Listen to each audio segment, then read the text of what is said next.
In here, you don't get VIP passes, you don't get a tour bus, and you definitely don't get to call the shots. Sean Diddy Combs went from penthouse views to a 6x8 cell, and now every move he makes is on someone else's schedule.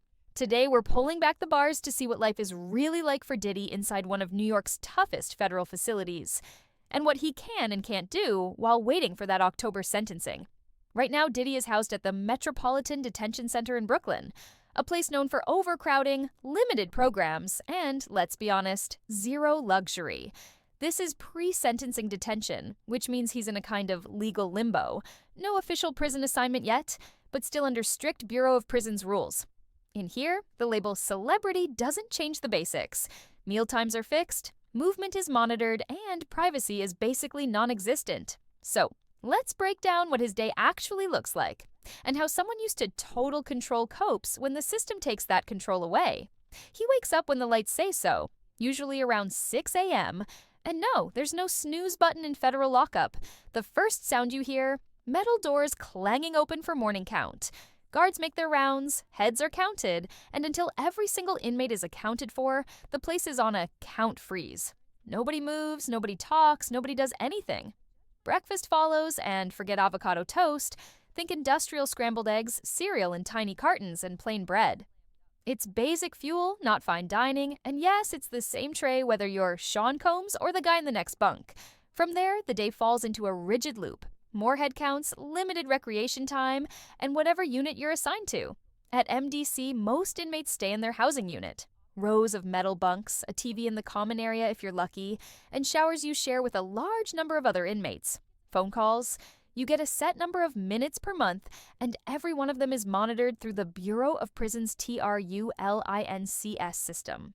Even emails are read. The only exception is legal calls, which have to be arranged in advance. It's loud, too. Not the kind of noise you can tune out.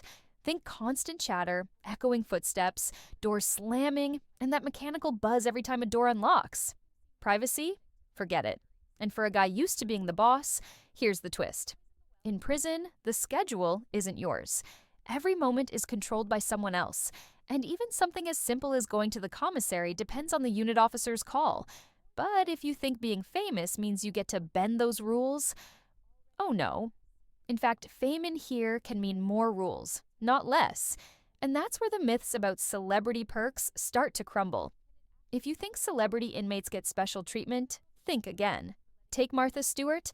When she served time at Alderson, she still wore the same khaki uniform, ate in the same chow hall, and followed the same 5 a.m. wake-up as everyone else. The celebrity perks were basically non-existent. Or look at Tekashi 69.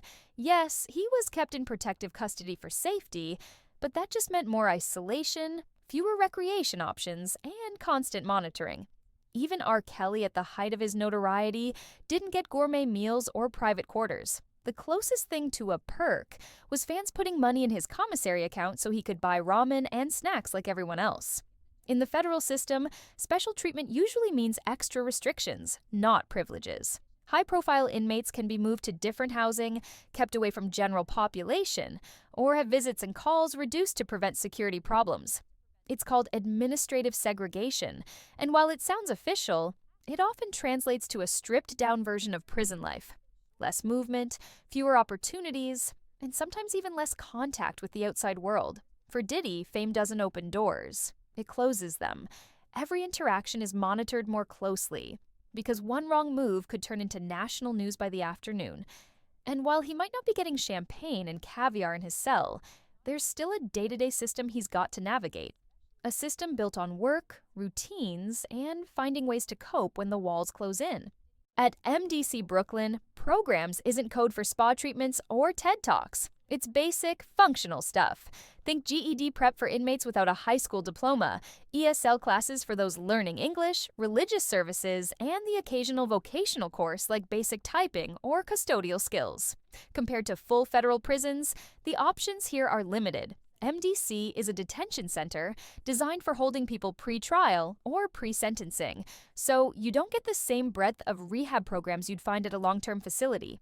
Still, there's work to be done. Inmates can be assigned jobs like cleaning their unit, working in the kitchen, or handling laundry. It's not glamorous, but in prison, work isn't just about earning a few cents an hour. It's about breaking up the monotony and keeping privileges intact. Refusing a work detail can mean losing phone time or commissary access. Other celebrity inmates have used these quiet stretches to reinvent themselves. Mike Tyson famously spent hours in the prison library reading philosophy and history. Gucci Mane transformed his body by working out religiously in his cell and small rec areas. Martha Stewart taught fellow inmates how to crochet and cook using commissary items. For Diddy, legal prep is likely front and center, meeting with attorneys, reviewing case filings, and strategizing for October's sentencing. MDC's law library isn't some oak-paneled room. It's a few computers with limited access to legal databases, but for someone facing multiple legal battles, it's a lifeline. And then there's coping, something no inmate can skip. In here, that might mean journaling, writing letters, meditating, or simply keeping to yourself to avoid unnecessary drama.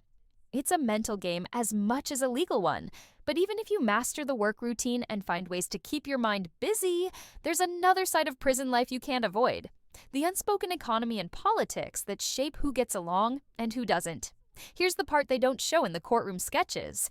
Prison has its own economy, and it runs on ramen, tuna packs, and instant coffee.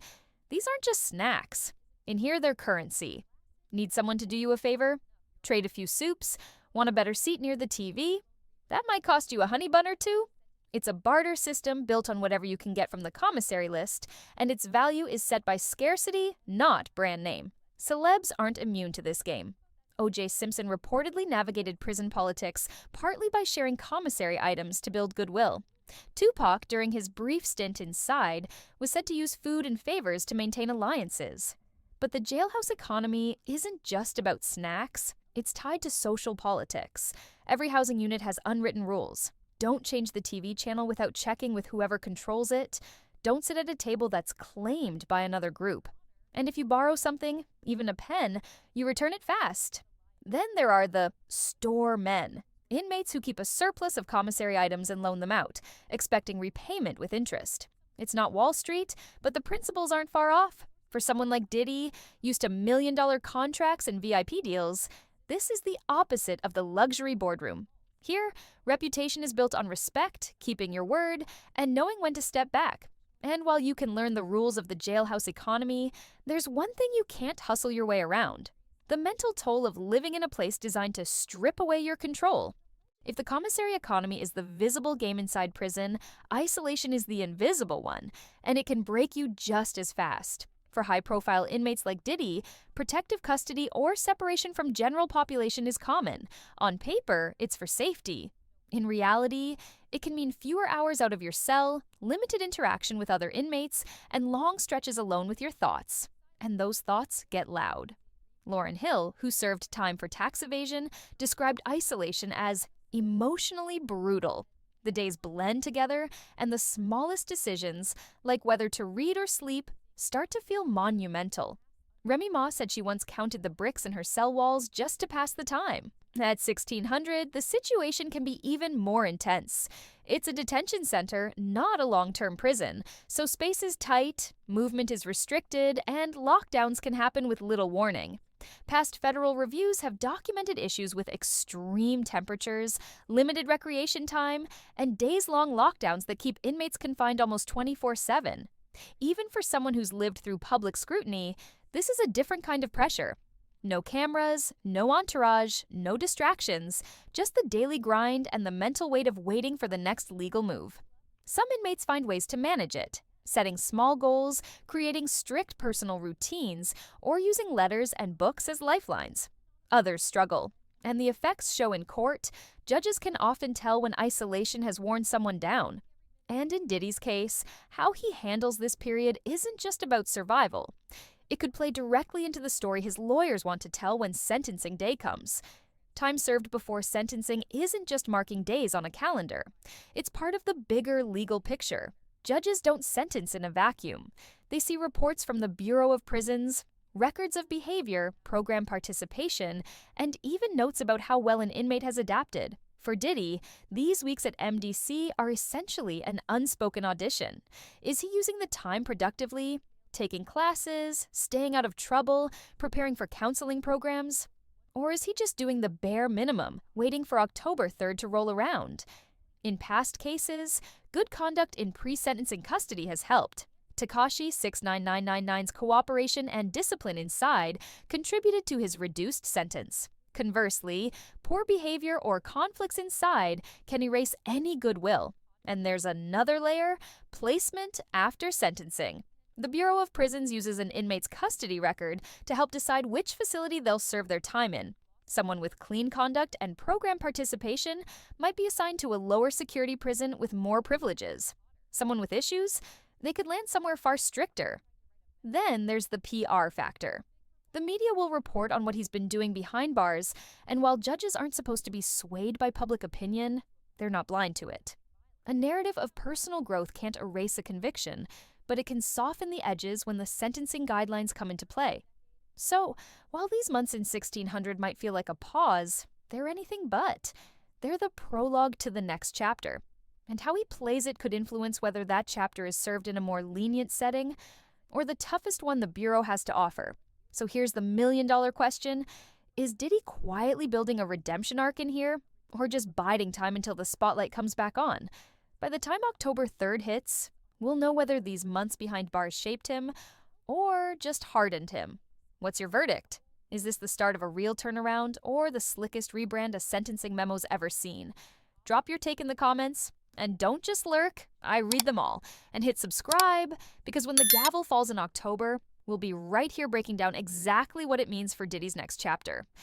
And trust me, it's one you won't want to miss.